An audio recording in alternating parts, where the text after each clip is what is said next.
कशी एखादी बायको जेव्हा आई होते आणि नवऱ्याबद्दल मनात असणाऱ्या रागाला कंट्रोल न करता आपल्याच मासूम 4 वर्षाच्या मुलाला स्वतःच्या हाताने मारून टाकते. आई पण विसरून ती एक मर्डरर होते. काही दिवसांपासूनच चर्चेत असणारी सत्यकथा आज आपण बघू की का उचललं तिने हे पाऊल. तिच्या आयुष्यात अजून दुसरं कुणी होतं का? तिच्या नवऱ्याच्या आयुष्यात तिसरी व्यक्ती कुणी आली होती का? लव्ह मॅरेज करून पण यांचं लग्न तलाकपर्यंत का गेलं? त्या दोघांच्या आयुष्यात जर तिसरं कुणी व्यक्ती आली होती तर त्या मासूम त्यांच्या मुलाची काय चुकी? का त्या निष्पाप जीवाला स्वतःला गमवावं लागलं? जाणून घेऊया पूर्ण कथेमध्ये. सूचना आणि व्यंकटरमण हे दोघं एकमेकांना कॉलेजमध्ये भेटले. एकमेकांवर ते फार प्रेम करत होते. प्रेम प्रकरण इतकं वाढलं की आता आपण लग्न करावं, आपल्या संसाराला सुरुवात करावी हे त्यांनी ठरवलं. घरच्यांना सांगून 2010 मध्ये त्या दोघांनीही लग्न केलं. दोघेही सुखाचा संसार एकमेकांसोबत करत होते. दोघंही चांगल्या पदवीवर काम करत होते. दोघांनाही पैसा भरपूर मिळायचा. त्यांच्या आयुष्यात कशाचीच कमी नव्हती. कमी होती ती दोघांच्याही प्रेमाच्या निशाणीची. लग्न होऊन बरेच दिवस झाले होते. आता मात्र त्या दोघांनी प्लॅनिंग केला तो फॅमिली वाढवायचा. लग्न झाल्यानंतर 9 वर्षांनी 2019व्या वर्षी तिने एका गोंडस मुलाला जन्म दिला. दोघेही पती पत्नी भरपूर खुश होते. आयुष्य सुंदर सुरू होतं. त्यातच पतीला परदेशात जाण्याचा चान्स मिळाला आणि त्याने तो ॲक्सेप्ट केला. पत्नीला समजावून सांगून तो परदेशात चालला गेला. आता पती पत्नीमध्ये दुरावा निर्माण झाला. त्यांचं बोलणं फार कमी होऊ लागलं. कालांतराने या दुराव्यामुळे त्या दोघांमध्ये भांडणं होऊ लागली. त्यात करोनाचा काळ आला. यामुळे पतीला आता परदेशातून परत आपल्या पत्नी आणि मुलाकडे येता आलं नाही. कदाचित तिकडे राहून त्याच्या आयुष्यात दुसरी कोणीतरी व्यक्ती आली ज्यामुळे त्यानं पत्नीकडे लक्ष देणं कमी केलं. पण आपल्या मुलावर त्यांचं खूप सारं प्रेम होतं. परदेशात जाऊन तो डबलमध्ये म्हणजेच करोडोंमध्ये पैसे कमवत होता आणि दुसऱ्या व्यक्तीसोबत लिव्हिंग रिलेशनशिपमध्ये तो राहायला लागला. या गोष्टीमुळे आता पत्नी सूचना ही टेन्शनमध्ये आली. तिला आपल्या नवऱ्याचा राग येत होता. कदाचित तिच्याही आयुष्यामध्ये दुसरी कुणीतरी व्यक्ती आता आली असावी. दोघांमध्येही बरेच भांडणं आता व्हायला लागले. लव्ह मॅरेज असून इतकं दोघं एकमेकांवर प्रेम करत असून त्यांचं लग्न हे कोर्टापर्यंत गेलं. 2010चं लग्न हे 2020ला तुटलं गेलं. तलाक व्हायचा अजून बाकी होता. पण लवकरच त्यांचा तलाक होणार होता. आपला नवरा अजिबातही चांगला नाही, तो वाईट आहे अशी एक कल्पना हिच्या मनात नवऱ्याबद्दल झाली. सूचना सेठनं 2010 मध्ये लग्न केलं. त्यानंतर 2019ला तिनं एका गोंडस मुलाला जन्म दिला. त्यानंतर 2020 मध्ये भांडण करून पतीपासून ती वेगळी झाली. त्यानंतर कोर्टाने मुलाची कस्टडी ही आईकडे म्हणजे सूचनाला दिली आणि प्रत्येक रविवारी मुलाला पतीला भेटण्याची परवानगीही दिली. मुलगा आपल्यापासून दूर जाईल याची भीती असल्यानं ती मुलाला पतीला भेटू द्यायची नाही. नवऱ्याचा राग आणि तो जर आपल्या मुलावर वारंवार भेटला तर त्याच्यात जवळीक निर्माण होईल. माझा मुलगा फक्त माझाच राहील हा विचार तिचा होता आणि मुलाला गमावण्याची भीती तिच्या मनात इतकी जास्त भरली की तिनं चुकीचं पाऊल उचललं आणि आपल्या पोटाच्या गोळ्याला या जगातून कायमचं संपवलं. नेमकं काय घडलं की सूचनाला आपल्या निरागस गोंडस बाळाला स्वतःच्या हाताने मारून टाकावं लागलं? तिला त्या निष्पाप जीवाला मारताना हात कसे कापले नाहीत? बाळाला जेव्हा ठेच लागते तेव्हा आईचं काळीज बाहेर येऊन त्या मुलाला विचारत असतं की बाळा तू ठीक आहेस ना? मग इथे असं का झालं नाही? आपल्या बाळाला मारताना त्या आईचं काळीज कसं आदरलं नाही? स्वतःच्या लेकराला तिनं किती सहज मारून टाकले. अशा घटना जेव्हा बघायला मिळतात ना तेव्हा समजतं की खरंच आता हे कलियुग आहे. या कलियुगामध्ये काही पण घडू शकतं. नवरा बायको वेगळे झालेत. 4 वर्षांचा मुलगा हा फक्त आपल्याकडेच राहील. नवऱ्याचा त्याच्यावर हक्क नाही. आपण त्याला भेटू देणार नाही हाच विचार तिच्या मनात सारखा असायचा. नवरा परदेशात लाखो रुपये कमवतो. ती स्वतः एका बड्या कंपनीची CEO. तिच्याकडे देखील कसलीच कमी नाही. हा पैसा जास्त झाला की माणूस स्वतःला देव समजायला लागतो. मुलाला भेटून देणार नाही, तसेच नवऱ्याकडून महिन्याला 2 ते 2.5 लाख रुपयांची मागणी तिनं कोर्टकडे केली होती. पण कोर्टाने बापाला मुलाला आठवड्यात एकदा भेटायची परमिशन दिली, जी सूचनाला आवडली नाही आणि म्हणून तिच्या डोक्यात राक्षस वृत्ती सुरू झाली आणि आपल्या मुलाला घेऊन ती फिरण्यासाठी गोव्याला घेऊन आली. तिचा मुलगा हा सेम टू सेम तिच्या नवरा व्यंकटरमणसारखा दिसत होता. ती आपल्या मुलावर खूप प्रेम करायची, पण त्याला बघितलं की तिला आपला धोका देणाऱ्या नवऱ्याची आठवण यायची. तो चांगला नाही, तो वाईट आहे, आपण आपल्या मुलाला त्याला भेटू द्यायचं नाही, हेच विचार तिला वेडं करायचे. आणि याच वेडेपणात तिच्या डोक्यात एक प्लॅन आला असावा, जो पैसे देऊन पण आता तिला तिचा मुलगा परत मिळू शकत नाही. रविवार आला होता. नवरा परदेशातून बेंगळूरला आलेला होता आपल्या मुलाला भेटण्यासाठी. त्याने सूचनाला फोन केला. तिने काहीच रिप्लाय दिला नाही. त्यानं परत तिला मेसेज केला. तेव्हा काही विचार करून तिने आपल्या नवऱ्याला मुलाला भेटण्याची परमिशन दिली. तू ॲड्रेस पाठव, मी बाळाला घेऊन येते असं सांगितलं. दिलेल्या ॲड्रेसवर व्यंकट येऊन त्यांची वाट बघत होता. पण तेव्हाच त्याला कळालं की आपली बायको आपल्या मुलाला घेऊन गोवा ट्रिप करत आहे. तो तसाच तिथून निघून गेला. इकडे मनात बरेच प्रश्न सूचना करत होती. आपला नवरा हा या मुलाच्या दिसण्यावरून आपल्यासोबत कायमच राहील. तिला मनात कायम येत होतं की ती त्या मासूम मुलाला मारण्याचा विचार करत होती. मारू की नको या विचारात ती होती. आता तिने हॉटेलमध्ये कप सिरप स्टाफला आणायला लावलं होतं. ती एक दिवस मुलाला घेऊन गोवा फिरली. त्याच रात्री तिच्या नवऱ्याचा तिला फोन आला. त्याने मुलाला भेटण्याची इच्छा केली म्हणून व्हिडिओ कॉलवर तिने मुलाची आणि नवऱ्याची भेट घेऊन दिली. पण मनात एकच की माझा मुलगा आहे, मी त्याला नवऱ्याचं होऊच देणार नाही. ती तिच्या नवऱ्याचा इतका राग करत होती, त्याच्याबद्दल तिच्या मनात इतकी नफरत होती की त्यामुळे तिने मुलाला मारून टाकण्याचा निर्णय ठाम घेऊन टाकला. कारण तिला वाटलं आज रविवार गेला, पण पुढचा रविवार परत येईल. मी असं किती दिवस मुलाला त्याच्या बापापासून दूर ठेवू शकेल. व्हिडिओ कॉल झाल्यावर तिनं आपल्या मुलाला जवळ घेऊन त्याच्या डोक्यावरून हात फिरवला. त्या मासूम लेकराला माहिती नव्हतं आता तो झोपणार आहे, ते परत कधीच न उठण्यासाठी. आईने दिलेले विष पण मुलाला अमृत वाटत असतं. तेच त्या मुलाला पण वाटलं असेल. त्यानं आईने दिलेल्या 2 बॉटल सिरप पिऊन टाकलं. आईने पण त्याला ते पाजलं. ते 4 वर्षाचं मूल गाढ झोपेत गेलं आणि या निर्दयी आईने तिथे पडलेल्या पिलोने त्याचं तोंड, त्याची श्वास कायमचा बंद केला.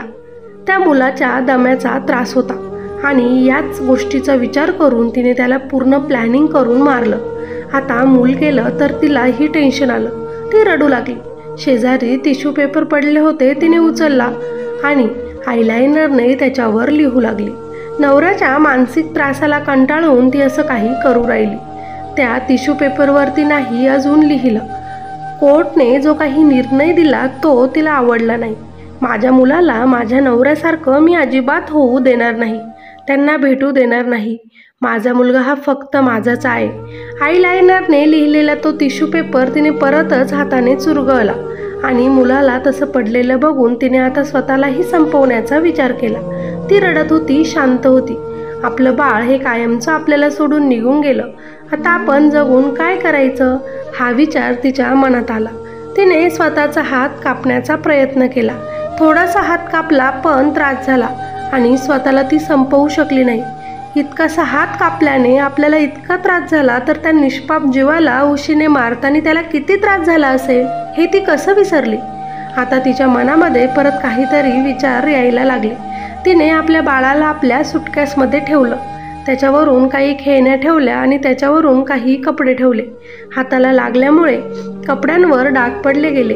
बाथरूममध्येही थोडंसं रक्त सांडलं गेलं.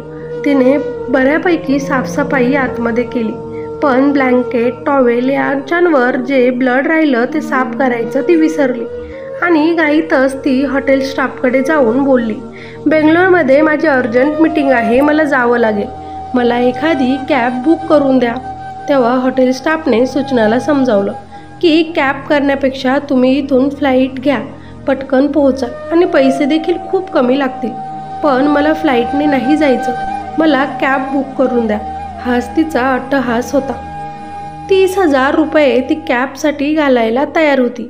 हे कुठेतरी त्या हॉटेल स्टाफला खटकलं. 1 वाजता हॉटेलच्या बाहेर कॅब आली. सूचना आपली बॅग घेऊन रात्री हॉटेलच्या काउंटरवर आपली बिल पे करून निघाली. तेव्हा हॉटेल स्टाफच्या लक्षात आलं की ह्या मॅडम जेव्हा आल्या त्यांच्यासोबत एक छोटा मुलगा होता. आता त्या एकट्याच रिटर्न जात आहे. तेव्हा त्यांनी सूचनाला विचारलं की तुमच्यासोबत जे बाळ होतं ते कुठे आहे? तेव्हा सूचनाने उत्तर दिलं, माझं बाळ मी माझ्या एका मित्रमैत्रिणीकडे सोडून आली आहे. मला जरा अर्जंट काम आलं आहे, त्याच्यासाठी मी तिकडे जात आहे. थोड्या दिवसांनी त्याला घेण्यासाठी मी परत येणार आहे. आता कॅब ड्रायव्हर सूचनाची बॅग घेऊन कॅबकडे निघाला. बॅग जड असल्यामुळे त्याने सूचनाला विचारलं, ही बॅग खूप जड आहे, याच्यातील काही सामान दुसऱ्या बॅगमध्ये शिफ्ट करता येणार नाही का? नाही, नको, एकच बॅग आहे, असं तिचं उत्तर होतं. ड्रायव्हरने बॅग गाडीत ठेवली आणि कर्नाटककडे गाडी निघाली. इकडे सकाळी जेव्हा हॉटेल स्टाफ रूम साफ करण्यासाठी गेला तेव्हा बेडवर रक्ताचे डाग बघून त्यांच्या मनात शंका आली. म्हणून त्यांनी पोलिसांना कॉन्टॅक्ट केला. एक मॅडम आल्या होत्या एका बाळासोबत, पण जाताना त्या एकट्याच गेल्या असं पोलिसांनी त्यांना कळवलं. कॅब ड्रायव्हर हॉटेलवाल्यांनी बुक केल्यामुळे त्याचा नंबर हा हॉटेलकडे होता. म्हणून लगेचच पोलिसांनी कॅब ड्रायव्हरला फोन केला आणि विचारलं की गाडीमध्ये आता जी लेडीज आहे तिच्यासोबत कुणी एखादा छोटा मुलगा आहे का? नाही, एकट्याच आहे असं कॅब ड्रायव्हरने सांगितलं. त्यांच्याकडे फोन द्या, पोलीस बोलले. आता ड्रायव्हरने सूचनाला फोन दिला. तेव्हा पोलीस लगेचच सूचनाला बोलले, तुमच्या रूममध्ये काही रक्ताचे डाग आढळले आणि ज्यावेळी तुम्ही इथे आल्या तेव्हा तुमच्यासोबत एक छोटा मुलगा होता, पण जाताना तुम्ही एकट्याच गेल्या. मुलगा कुठे आहे? तेव्हा सूचनाने परिस्थिती सांभाळत उत्तर दिलं, माझा मुलगा मी मित्रमैत्रिणींकडे ठेवून आली आहे. तेव्हा पोलिसांनी ॲड्रेस विचारला. तेव्हा तिने काहीतरी आजूबाजूचा ॲड्रेस मनानेच जोडून पोलिसांना कळवला. पोलिसांनी रक्ताचे डागबद्दल विचारलं तर माझी मासिक पाळी आली आहे, मला रक्तप्रवाह जास्त होतो म्हणून त्याचेच ते डाग आहेत असं तिनं सांगितलं. आणि त्यांचे पैसे मी हॉटेलला पे केले आहेत हे सुद्धा ती बोलली. आता पोलिसांनी सुटकेचा श्वास सोडला. आपण जो विचार करत आहोत ते काहीही घडलं नाही असं त्यांना वाटलं. पण दिलेल्या ॲड्रेसवर त्या मुलाला शोधायला जेव्हा ते गेले तेव्हा तो मुलगा आहे की नाही म्हणून त्यांनी आपली टीम दिलेल्या ॲड्रेसवर पाठवली होती, पण तो ॲड्रेस खोटा होता. आता मात्र पोलिसांना कळालं की सूचना पण आपल्या मुलाला मारलेलं आहे आणि त्याची बॉडी त्या बॅगमध्ये घेऊन तिथून ती कर्नाटककडे निघाली आहे. इकडे ट्रॅफिक असल्यामुळे 4 ते 5 तास सूचना त्या कॅबमध्ये बसून होती. त्या ड्रायव्हरने सूचनाला विचारलं सुद्धा की उशीर खूप होईल आपल्याला जायला, मी गाडी फिरवतो, तुम्ही एअरपोर्टवर जा आणि तसेच तिथून फ्लाईट बुक करा. पण सूचनाने नकार दिला, तिला कॅबमध्येच जायचं होतं. आता पोलिसांनी परत ड्रायव्हरला फोन केला आणि सूचनाला ज्या लँग्वेजमध्ये समजणार नाही त्या लँग्वेजमध्ये ड्रायव्हरसोबत बोलू लागले. ड्रायव्हरला त्यांनी सांगितलं, तुझ्या गाडीमध्ये जी लेडीज प्रवास करत आहे कदाचित तिनं आपल्या मुलाला मारलं आहे आणि ती इथून निघाली आहे. मला जी काही माहिती दिली ती सगळी खोटी आहे. म्हणून तुम्ही जिथे कुठे आहात शेजारी जिथे पोलीस स्टेशन येईल तिथे गाडी थांबवा. ड्रायव्हर जरा घाबरला, पण त्यानं एकदम विचारपूर्वक काम केलं. सूचना पूर्ण शांत बसून होती. फक्त एका ठिकाणी तिनं पाण्याची बॉटल विकत घेतली. ड्रायव्हर जाताना फक्त पोलीस स्टेशन शोधत होता, जे की त्याला अजूनही मिळत नव्हतं. एक हॉटेल बघून त्यानं आपली गाडी थांबवली. सूचना त्याला म्हटली, काय झालं? वॉशरूमला जायचं आहे त्यानं सांगितलं.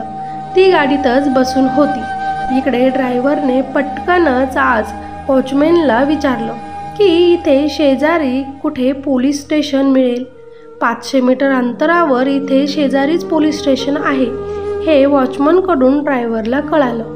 त्यानं गाडी पोलीस स्टेशनकडे वळवली. सूचनाने त्याला विचारलं की इकडे का? मला सारखे फोन येत आहे गोव्यावरून. पोलिसांना तुमच्यासोबत काही बोलायचं आहे, बोलून घ्या. ड्रायव्हर सूचनाला बोलला. ठीक आहे, ती बोलली. तिच्या चेहऱ्यावर कुठलंही टेन्शन दिसत नव्हतं. ती खूप नॉर्मल असल्याचा दिखावा करत होती. ड्रायव्हरने पोलीस स्टेशनमध्ये जाऊन गोवा पोलिसांची आणि त्या पोलिसांची बोलणं करून दिलं. आता गोव्याच्या पोलिसांनी त्या पोलिसांना सगळी काही हकीकत गोव्यात घडलेली सांगितली. लगेच पोलीस बाहेर येत सूचनाला विचारू लागले. मुलाबद्दल चौकशी झाली. ती एकदमच नॉर्मल बोलत होती. तेव्हा तुमची बॅग चेक करायची आहे असं पोलीस तिला बोलले. तिनं आपली बॅग बाहेर काढली. बॅग उघडली. त्यात वरती सगळे कपडे होते. कपड्यांच्या खाली खेळणी होती.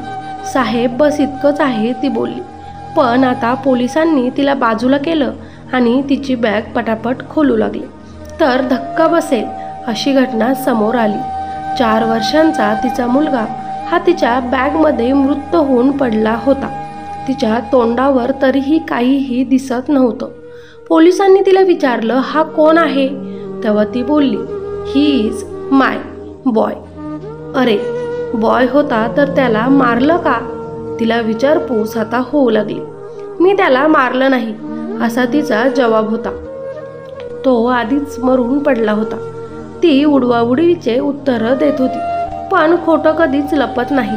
आपल्याच 9 महिने पोटात वाढवणाऱ्या बाळाला तिनं खाल्लं होतं. त्याचा जीव तिनं आपल्या स्वतःच्या हाताने घेतला होता.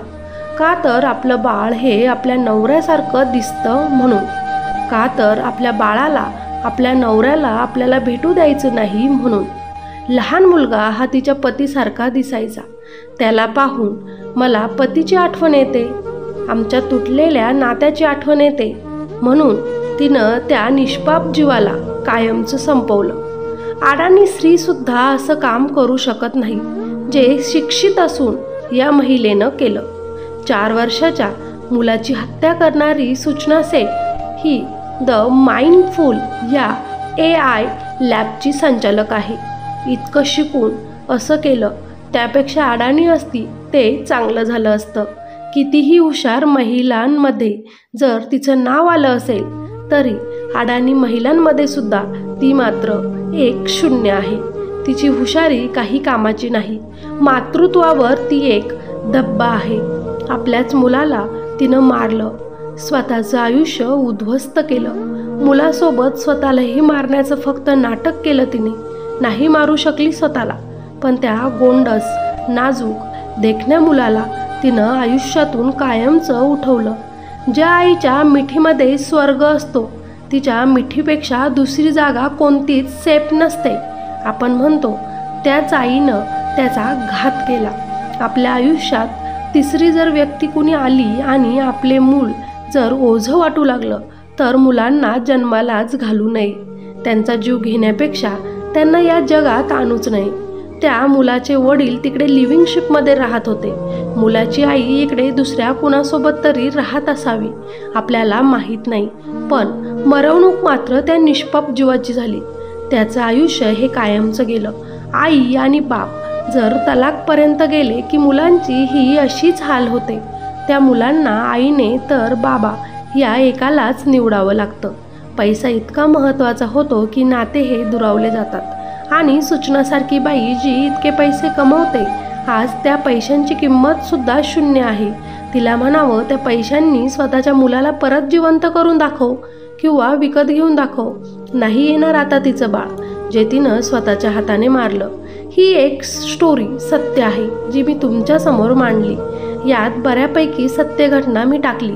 अजून जर काही सत्य बाहेर आलं तर मी नक्की स्टोरीमध्ये ॲड करून तुमच्यापर्यंत पोहोचवेल. त्या निष्पाप बाळाला भावपूर्ण श्रद्धांजली. त्या आईने जर प्लॅनिंग करून त्या बाळाला मारलं असेल तर तिलाही फाशीची शिक्षा व्हायलाच हवी. आणि मानसिक संतुलन जर तिचं बिघडलेलं असेल, ती डिप्रेशनमध्ये असेल तर तिचा इलाज नीट करून तिला तिची चुकी सांगून की तू तुझं मूल मारलं तरीही तिला फाशीचीच शिक्षा व्हायला हवी. सत्यमेव जयते.